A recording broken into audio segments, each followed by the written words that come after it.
This is Renelle, and welcome to Quality Hang with Rod Brooks and friends. And here he is now, your host, my main man, Rod Brooks. Thank you very much, Renelle. I am Rod Brooks, and welcome to Quality Hang. And today we are going to hang with Houston Astros play-by-play voice Robert Ford. And here's the kicker. We're not going to talk about the Houston Astros. One of the reasons, or the reason I wanted to get Robert on the show for a hang, is to talk about his dad, Robert Ford Jr. And his dad's story is absolutely fascinating. His father, Robert Ford, was the first journalist to introduce the country to hip hop. He was a writer, a reporter, I should say, for Billboard magazine, and he was sent to cover the disco scene. But while covering the disco scene, Robert Ford Jr., the father of Robert Ford, who we'll hear from in just a second, in essence, stumbled onto the then burgeoning scene of rap. Had a chance to interview Kool Herc, who is a pivotal figure in the birth of hip hop in the early 70s. And Robert Ford took all of that and parlayed it into a chance meeting with Curtis Blow, the first rap superstar, and he ended up managing Curtis Blow and writing some of Curtis Blow's biggest hits, including Christmas Rappin' and The Breaks. And then Robert Ford Jr. went on to become an executive for Def Jam, possibly the greatest hip-hop label of all time, and seeing Def Jam through its salad years. So I think it's a fascinating story, and I think it's a fascinating conversation to hear Robert's point of view about seeing his dad be at the tip of the spear when it came to hip-hop getting big and starting to become the predominant musical genre and force in not just the United States and in the world, but also Robert as a young boy having a front row seat to see the beginnings of hip hop. So I enjoyed the conversation, and I know you will too. So here's my quality hang with Houston Astros play-by-play voice and the guy who had a front row seat to musical history, Robert Ford.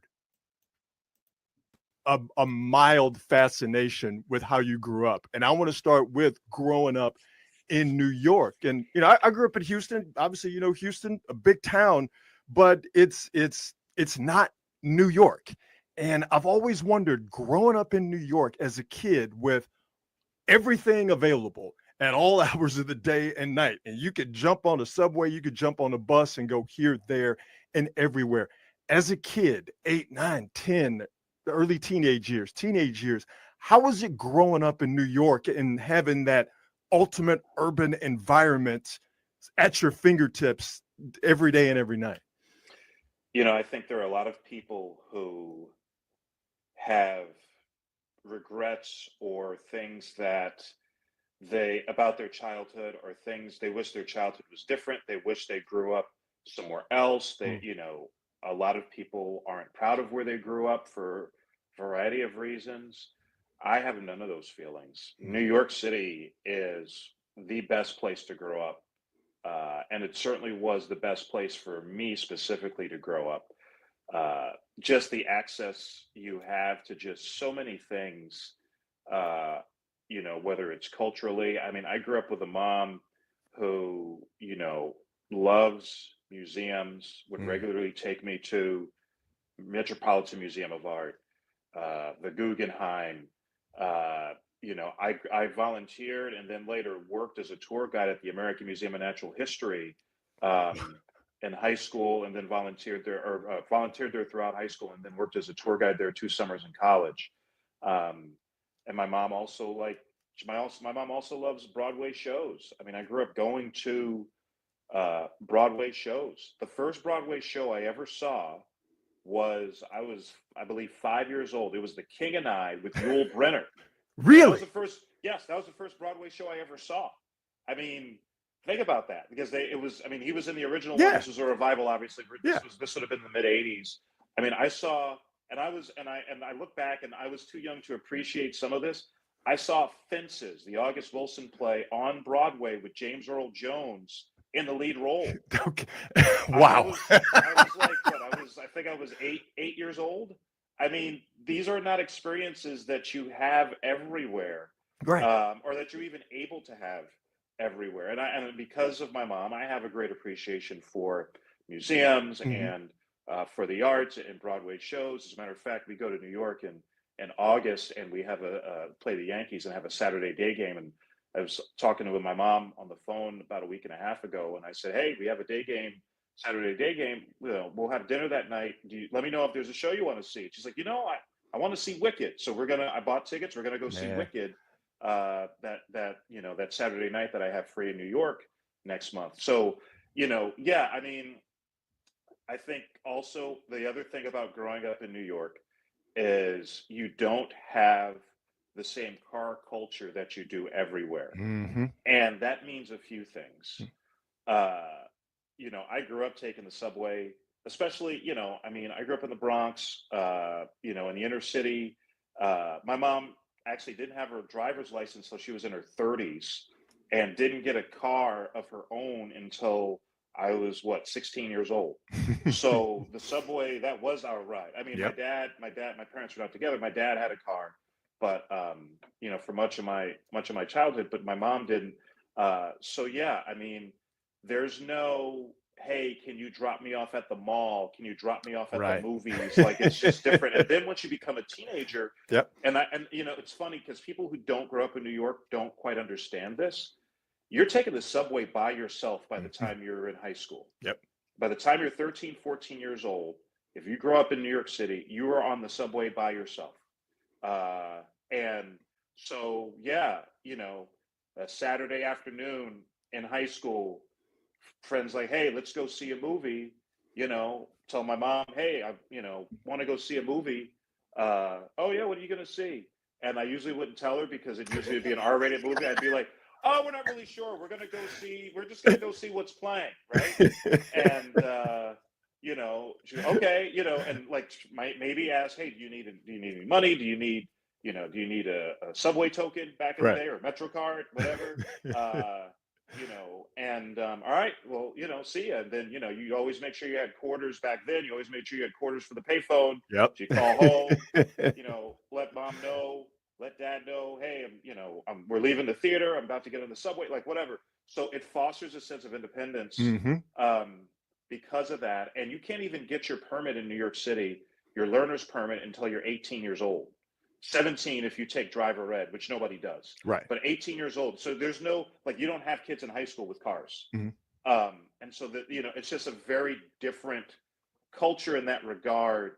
But yeah, I mean, I could go on for days about growing up in New York City, but I mean, it wasn't perfect by any means, but I love growing up in New York City and still consider it Houston's home, but New York City will always be home as well. Of course, it makes perfect sense. And you explained and talked about exactly the way I felt watching from afar and going to New York a couple of times when I was a teenager, watching it from afar and thinking it just must be unbelievable to have whatever you want at your disposal and an easy way to get there. And it's funny to hear you explain how I grew up, which was having your parents take you to the mall, or like, I got to get my learner's permit at 15 so I could get Right. my driver's license, before I get out of high school. So me and the homies can go to the Galleria and go see R-rated movies that we weren't telling our parents about. Or We had to. at the very least, you better make friends with somebody who's got a car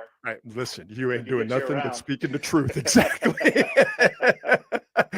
You find that friend and you hope to one day become that friend to have Right.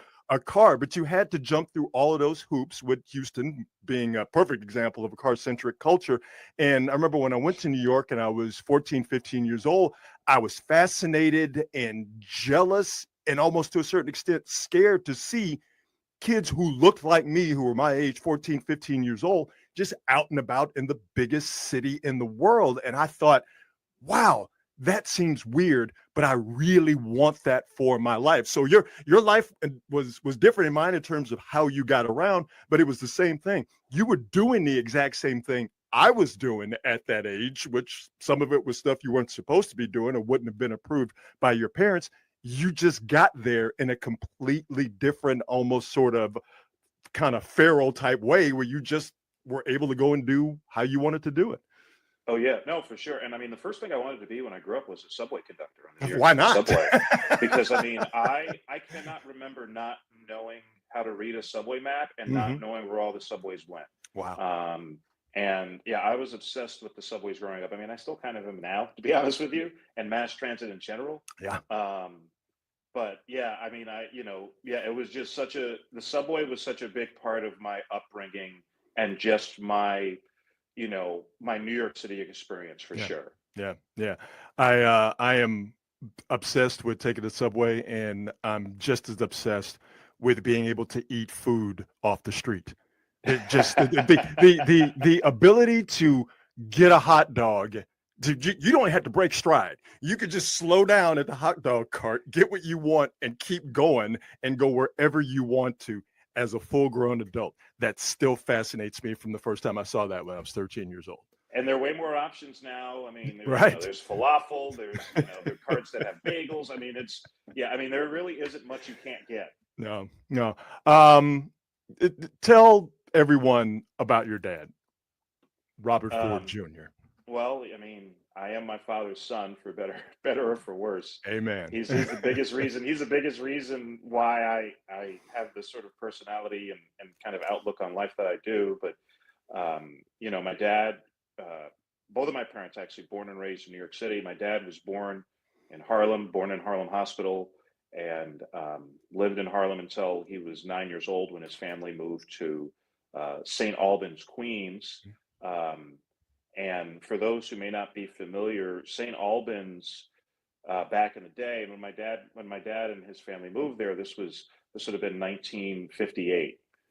Back in the day, St. Albans, Queens became kind of one of the like posh black neighborhoods in the country. A lot of jazz artists lived in St. Albans. Duke Ellington lived there for a little while. Count Basie lived there for a while, Oh wow. because it was one of the few places where very successful black people could get a nice home, Hmm. um, even in a place like New York City. But anyway, and not that my dad and his family moved someplace that was as nice as where Count Basie was living, but they moved to a house in Queens, and of course, this is during the era too when you had more black people moving into these sort of neighborhoods, and you Yeah. had the white flight.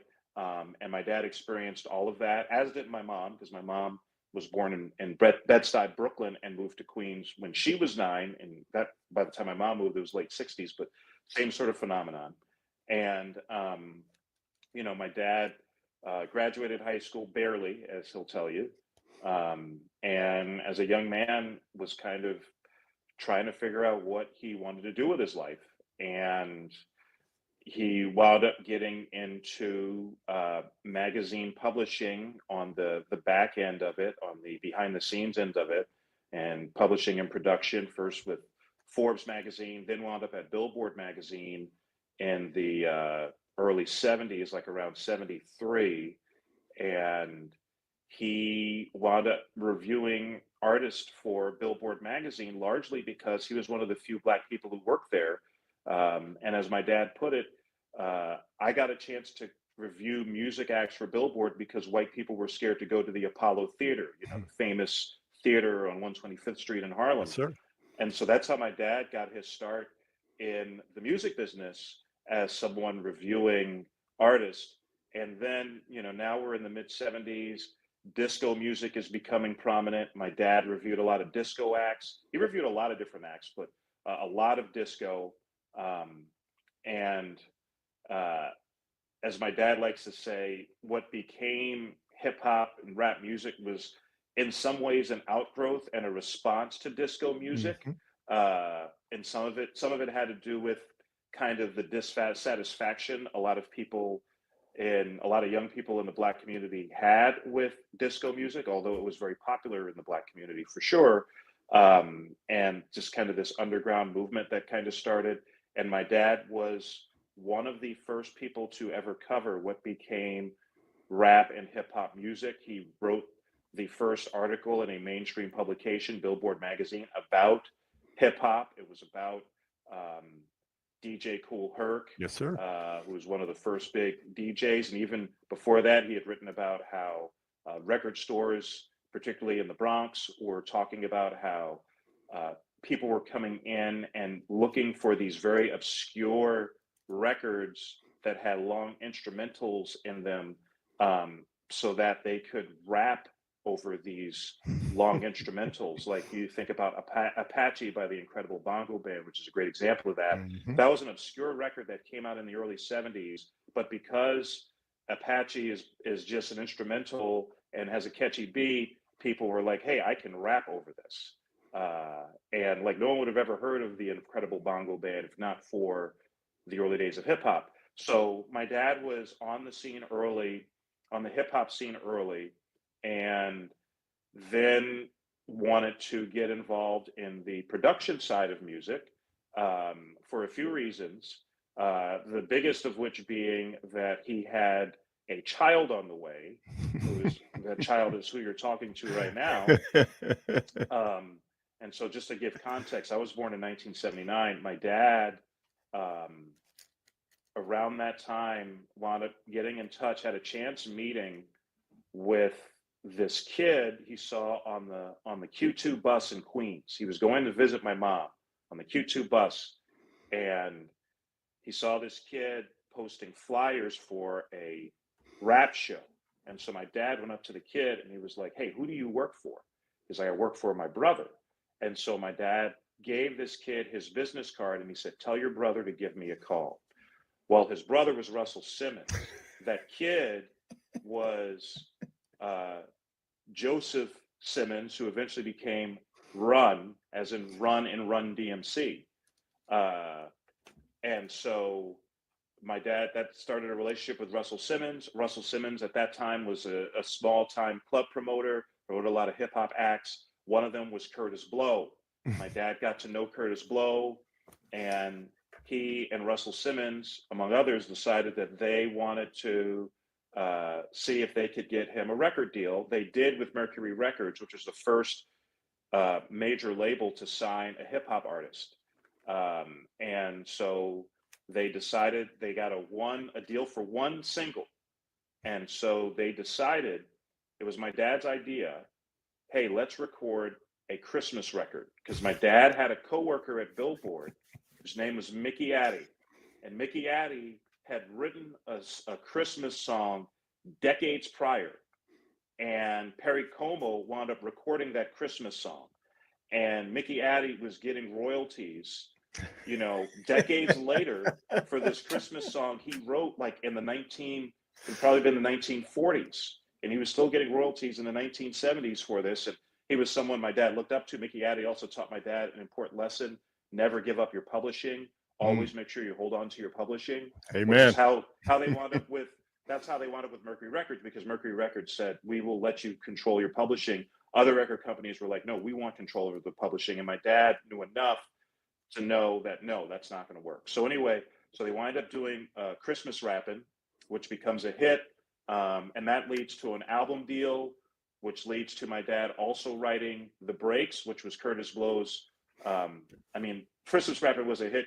The Breaks was really the breakthrough song for Curtis Blow, and my dad wrote a good chunk of that, and that started a career in record producing and managing artists that my dad had for another 20, 30 years or so.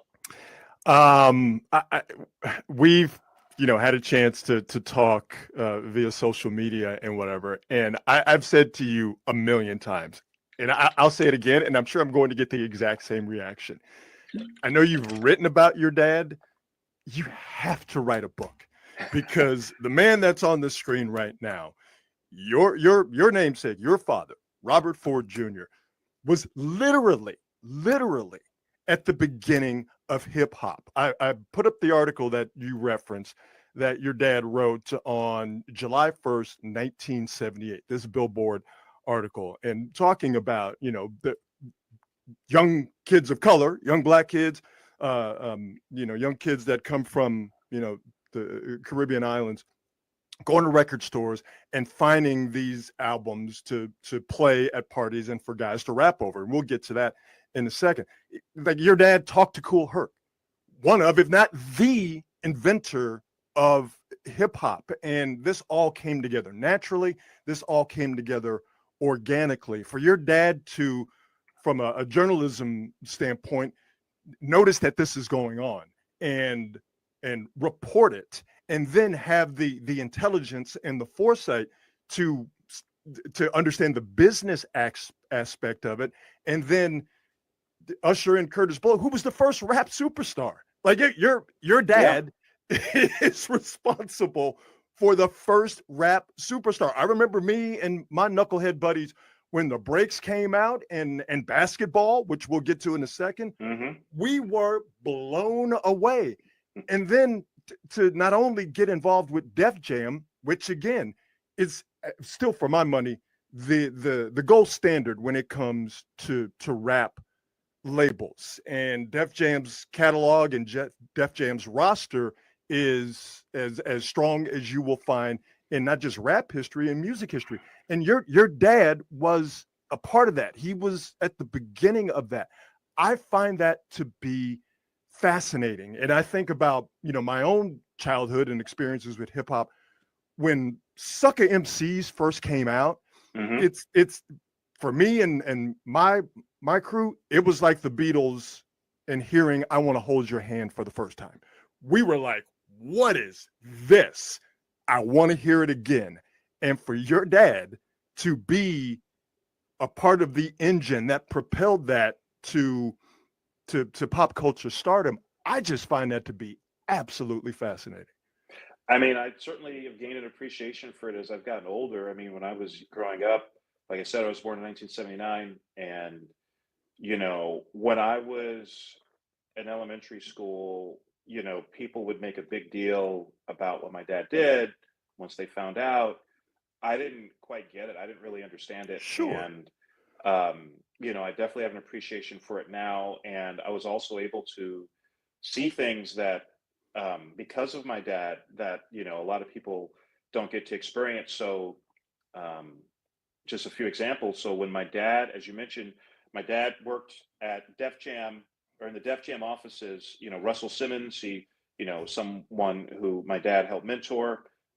Russell Simmons starts Def Jam Records.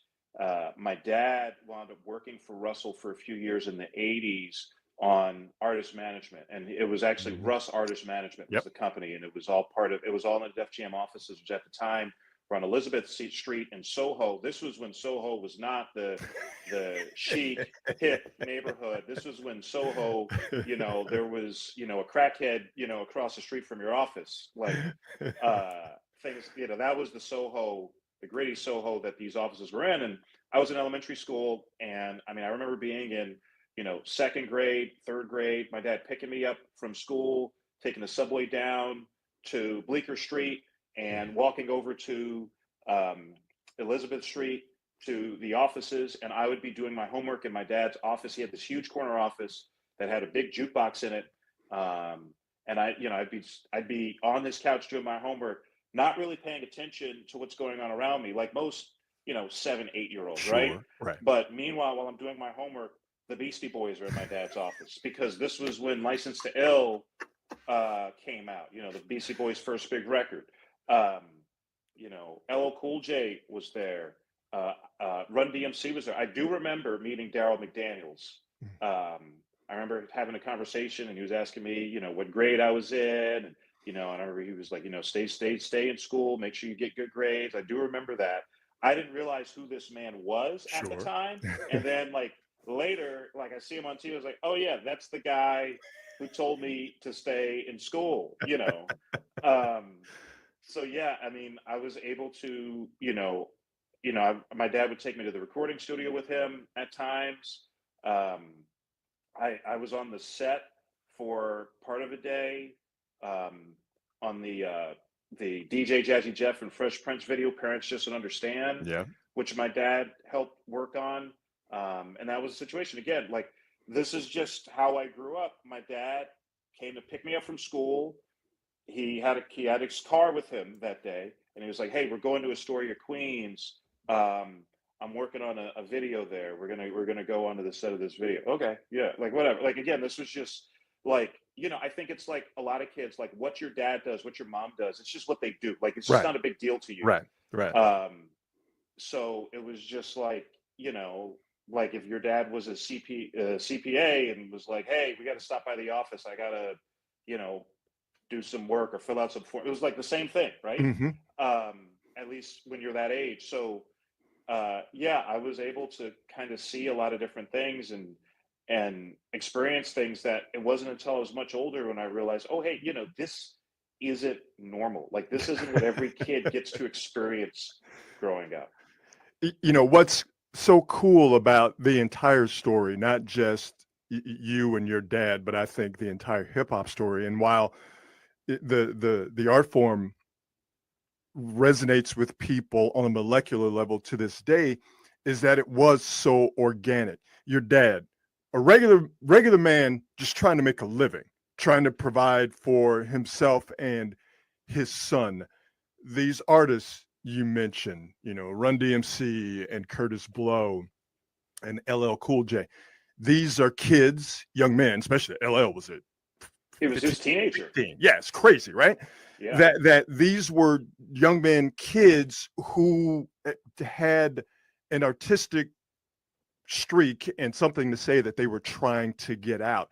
And they did it, and it caught lightning in a bottle, and it not only took over, young black men like myself, at the time, who these were people who looked like us, who were doing this punk rock thing, and we didn't even understand what punk rock was, but it was punk Right. rock for us, and it spoke to us, and then it took over the nation, and it took over the world. And this wasn't something manufactured. There was no Colonel Tom Parker behind any of this. You had smart people with moxie and ingenuity, like your dad and Russell Simmons. We could keep going on down the list, but this was all just regular people, just basically just trying to make a living. And then it just takes over the world. And again, your dad was at the forefront of it, and there was nothing. He didn't look at it like, well, I can make something of this. He saw what was happening in the disco clubs. He saw what was going down, and he decided to document it, and he decided to be a part of it. I'll just keep using the word fascinating, because to me, that's fascinating. Well, and I think it's interesting too of how rap kind of was an outgrowth of disco, and in many ways it was a response to disco music, Mm-hmm. and it wound up being the exact opposite of disco, which was very much a producer-driven medium. Yeah. Like when you think about disco music, I mean, yeah, there were a few like stars of disco, like the Bee Gees had a few hits, and there are a handful of people you think of as like disco artists. Donna But when you Summer. Right. But when you think of most disco music and when you think of most of the most popular disco songs, you don't remember who sang them. Or it's somebody who was like a one-hit wonder, like Andrea True, who had that, more. Like it's More. people like that. The Hughes Corporation had Rock the Boat, Yeah. Stuff like that. And that was by design, because disco was a producer-driven medium, and it was a way to produce music cheaply. Yep. Because it was all done it was mostly driven in the studio, and so the actual artists were just kind of just churned through this factory, and it was a real cheap way to produce disco music. My dad always used to say disco basically was just a different way of marketing music. That's all it was. Mm-hmm. That's how he always put it. And rap, especially early rap, was the exact opposite. It was not heavily produced. Right. It was Very stripped down. bare bones. Yep. You think about Sucker MCs. I've heard the story about Russell Simmons saying, after they put that song together and he produced it and everything, and he brought it to people, and they're like, wait, this is it? This is the finished product? Like, there's nothing else? Like, it's just, like just a drum beat? Like, like it was the exact opposite, and it was really organic and coming out of the streets. Yep. Whereas disco was the exact opposite. And also, too, part of the reason hip hop kind of started the way it did, really with a lot of like teenagers in the park, basically, is because these were people who could not, disco was not accessible to them. Disco clubs were not accessible to them, because the whole disco scene, it was about how you dressed, get into the right clubs, all that stuff. And there were discos in the Bronx for sure. I mean, everybody knows about Studio 54 Manhattan, but there were other smaller discos. But even those, like, it was like there was a lot of gatekeeping. Yeah. And if you're a 15-year-old in the projects in the Bronx, you're not going to be able to afford to go to a disco, and you may even resent the people who are able to do that because you just don't have the means to do that. And so, yeah, it's funny when you think about hip hop came out of disco music, and in many ways, it was a response to it was a critique of disco music, and it was a response to what disco music wasn't. Yep. It's one of the greatest American success stories. And again, your father was at the forefront of it. I find it to be fascinating. The song Basketball by Curtis Blow. By the way, I had a friend named Curtis growing up. My best friend named Curtis growing up, spelled it with a C, not a K, but that didn't matter. As far as he was concerned, he was Curtis Blow from Sunnyside, Houston, Texas. So it resonated with him on a very intense level as well. But the song Basketball, that wasn't just a song. Your pops he was a hooper. Not only did he love the sport, but your pops was a guy, he got in the gym and he mixed it up. For sure. My dad, he played a couple of years of high school basketball. He went to Andrew Jackson High School in Queens. Andrew Jackson is the alma mater of, among others, Bob Cousy. Oh, wow. And, back in the day, had a really good reputation for producing really talented basketball players. So my dad played with a lot of really good players. He grew up, playing in the playgrounds in New York City. He's the same age as Julius Erving and played basketball against him in the playground. Just to give you an idea of just kind of the era he was in. Mm-hmm. So my dad graduates high school in 1967, goes to Queensborough Community College in Queens. Again, like I mentioned earlier, my dad as a young man, took a while to just kind of figure out what he wanted to do. Sure.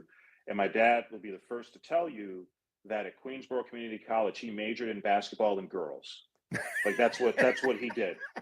Double major. I love it. Yeah, exactly. He wasn't really going to class like he should have. He was on the basketball team. He was starting point guard on the basketball team as a freshman. So junior college, 1968, this Queensborough Community College team makes it to the National Junior College Tournament, which is still held in Hutchinson, Kansas, as it was then. They were one of the lower seeds in that tournament in 1968. Their first game is against Trinidad State Junior College out of Colorado, one of the higher seeds. Trinidad State had a player by the name of Spencer Haywood, who was, their best player, obviously. Queensborough Community College, my dad's starting point guard, they beat Trinidad, upset them, and wound up going on a deep run in the tournament. I believe they made it to the Final Four of that tournament before they lost. My dad always jokes their game started like in the morning. It started like 10 a.m. And my dad's like, they probably just weren't awake. Spencer Haywood, of course, goes on to have a great NBA career. But yeah, my dad, and years later, my dad got a chance to meet Spencer Haywood and reminded him of that game. So yeah, my dad's two biggest loves and the two things he liked the most were basketball or sports and music. Mm-hmm. Basketball and baseball were his two favorite sports. And I don't think it's an accident that those also are my two favorite sports. And so, my dad, well into like my early childhood, played basketball regularly. Like when I was young, I was like, 4, 5, 6 years old. My dad lived in Jamaica, Queens, mm-hmm. and had a membership at the YMCA a few blocks away. And he would take me there on Saturdays for swim lessons, and he would go play basketball while I was doing my swim lessons. Kenny Anderson was in middle school back then. My dad played basketball at the YMCA, the Central Queens YMCA, with and against Kenny Anderson. Come on. when he was a middle schooler and then a high schooler, and obviously became this great prospect and, played in the NBA for a while, really good point guard from Queens. But yeah, he played basketball well into his 30s. And He really wrote basketball. I always look at it. I never asked him about this specifically, but I always saw basketball, the song, as kind of a love letter to the sport, written Absolutely. by my dad. Yes, sir. And, when you think of all the names that are mentioned in the song, of all the different players, and at the very beginning of basketball is the sound of a PA announcer announcing Curtis Blow like he's in the starting lineup, right? Yeah. Like you'd hear that voice was John Condon, who was the longtime PA voice of Madison Square Garden, and obviously PA voice for a lot of Knicks games at the Garden. And he showed up at the recording studio. My dad was thrilled they were able to get him. And he showed up at the recording studio wearing one of his 2 Knicks championship rings. And yes, kids, the Knicks did win 2 championships. I wasn't going to say anything. In 1973, and John Condon was wearing one of his championship rings. That was the first time my dad had seen a championship ring. So my dad was just thrilled to have him in the studio just for that quick part. But yeah, my dad loved sports. He loved basketball. But yeah, he was a pretty good basketball player. And he was a pretty good athlete. I mean, he played some semi-pro football in his youth. He played American Legion baseball as well. I mean, he was a really good athlete, which is even more impressive when you know that my dad had sickle cell disease, and he didn't get diagnosed until he was a teenager with that. But a lot of people with sickle cell, are very frail and aren't and really aren't very athletic, but my dad was very athletic and certainly very, very sports oriented, even though he had this disease.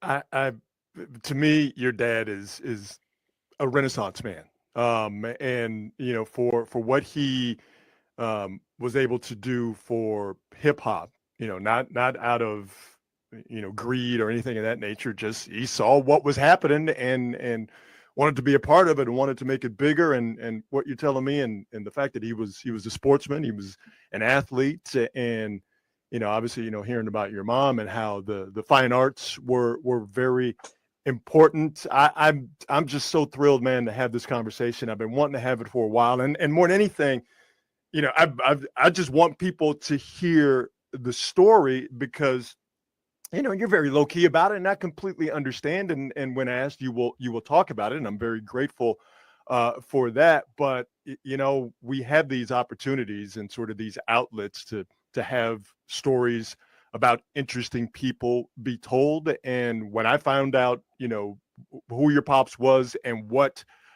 he did, fascinating, some version of that word always pops into my mind. I was just like, I got to hear more, and I want the people to hear more. So I just appreciate your time, man, and I appreciate you telling this story. And please write the book.